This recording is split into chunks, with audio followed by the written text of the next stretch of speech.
Good evening. I am the narrator, and welcome to my parlor. Tonight I'm not reading a story. Instead, I'm going to share my real stories, my own paranormal experiences. I've had them as far back as I can recall. Not just me, but many relatives on my father's side. I wonder at times if my family is marked, if we have a generational attachment. Such things are said to exist, though I'm no expert. The experiences occurred mainly at two locations, my childhood home and my family's log cabin, where my father and I often went and still go on weekends. My paternal grandfather and granduncles built it by hand in the early 60s. It is in what Forteans call a window area, an area where strange events are commonly reported. The cabin stories are for my next upload. My childhood home was previously owned by a high school basketball coach at the same school I later attended. He was exposed as a homosexual pederast and fired for making advances toward his athletes. I didn't know this then, I only learned later as an adult. Negative thoughts and acts are said to taint the atmosphere of a location, attracting negative entities and allowing them residence. This is true. This could have happened. Throughout my childhood, I always felt a presence in the home. I always felt watched, followed, and listened to, at times like my thoughts were being read. I could never be alone. I was always looking over my shoulders and running up and down stairs. At times, I even preferred to be outside, in the yard, on the lawn, or driveway. Naturally, nights were the worst. I would pull my blankets over my head to sleep, leaving a little open to breathe. My father would find me like that in the morning. Eventually, I outgrew it and would simply stay up, laying in bed and waiting for the worst, whatever the worst turned out to be. It seemed the worst in the back of the basement and on the second floor, in my bedroom especially in my bedroom. Maybe again these locations were tainted. Maybe my bedroom had been the previous owner's room and he indulged his perversions there and in the back of the basement. However, it was all day long, not just at night. Then the darkness only made it worse. There were a number of specific incidents, in addition to the sustained feeling of dread. When I was very young, I had one experience I don't recall. I know only because my father has told me. One weekend we were eating dinner in the back room of the second floor. That was my idea. I looked out the window and panicked. I must have seen a frightening figure, but again, I don't recall. Maybe it was entirely mundane and I was just not familiar. One early afternoon when I was 5 or so, I was in the kitchen while my mother spoke on the phone. I looked into the den and saw a shadow person that looked like an Easter Island head, about 3 or 4 feet tall. It simply stood facing the far wall. I saw it only in profile, and I don't think it saw me. Then a shadow person ran across the room and vanished into the wall. It was short and spindly, and looked made of smoke. Strangely, I wasn't scared, just confused and fascinated. One afternoon, I was standing in the middle of the den when a shadow person walked past me. It was tall and seemed to be wearing a shawl. I perceived it as female and very old. It paid no attention to me as it vanished into the wall. Again, I was just fascinated and confused. One night I was laying in bed. Across the room on a stack of boxes was my mother's childhood chimpanzee doll.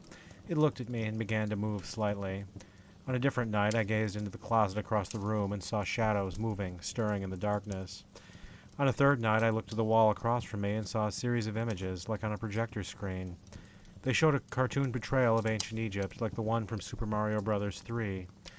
A modern party boat was floating on the Nile River, and on it the Grim Reaper and a man in modern clothes played chess at a table. Clearly, I had never even heard of the Seventh Seal. Again, I wasn't scared, just confused and fascinated. One morning I awoke sensing something standing at the foot of my bed. I didn't see it, but sensed it was colored blue and smiling. It was fleeting. My mother soon arrived, and the day began. Every night the same sequence played in my mind. A tall shadow figure materialized in my father's tool room in the back of the basement, then slowly, steadily made its way to the first floor, then up the second floor stairs. At this point I would peer out my bedroom door and wait for it to appear on the precipice. Then all bets would be off. It never showed. At that point, the sequence would just resume from the beginning. I think whatever was at play may simply have sought to frighten me again. Ugh. Naturally, I complained to my parents. They assumed I was simply struggling to sleep. My father began waiting in my room at night until I did. The effect was nil. I did fall asleep one night, only to wake and roll over. My eyes fell on what I first thought was him sitting in my chair. Soon I saw it wasn't. It was an emaciated ghoul with brownish skin, slumped as if it was dead. wearing tattered versions of the clothes he had worn that day. I don't remember what happened next. My memory cuts out. I had one experience outside. One summer afternoon, my friends and I were playing in their backyard. I looked over the fence and saw a van parked on the opposite curb. The vehicle itself was normal, but a black outline of an Egyptian deity was seated in the driver's seat. I forgot which, but it looked just as it would on a pyramid wall. It didn't turn and look. It didn't move at all. I saw it in profile, and again, don't think it saw me. Again, I was just fascinated and confused. Eventually, I couldn't sleep in my own room.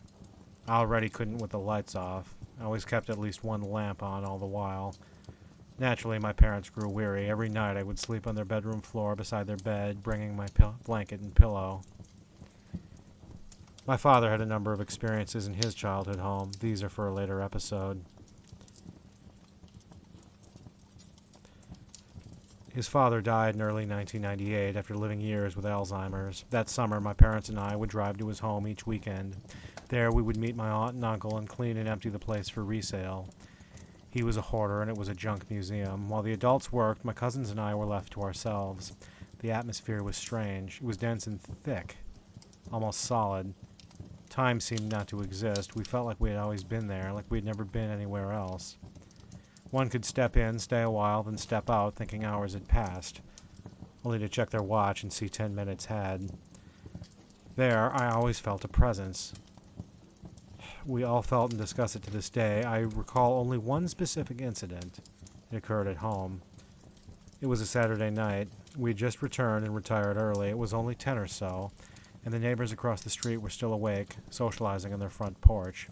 As soon as I laid down, I began to feel afraid, like something was incipient. I tensed. My eyes were drawn to the upper right corner of the opposite wall. A guttural bass voice began guffawing in the corner. It was loud, echoed, and reverberated. I felt it, sensed, and enjoyed my fear. I fell into shock and screamed for my parents. They rose and trudged to my room, dismissed it as the neighbors. Somehow they didn't hear it. My mother was irritated. Her sleep was interrupted. I didn't argue and gradually calmed. Gradually, the incident ceased and the atmosphere brightened. It wore off, as it were. The last experience I recall in the home was when I was 14. It was a weekday evening, probably around 6 or 7, and I was alone in my room. Suddenly, voices sounded from the floor beside me. They sounded old, afraid, in pain, calling my name as if for help. It lasted just seconds. Before, I would have been afraid. By then, I just accepted it.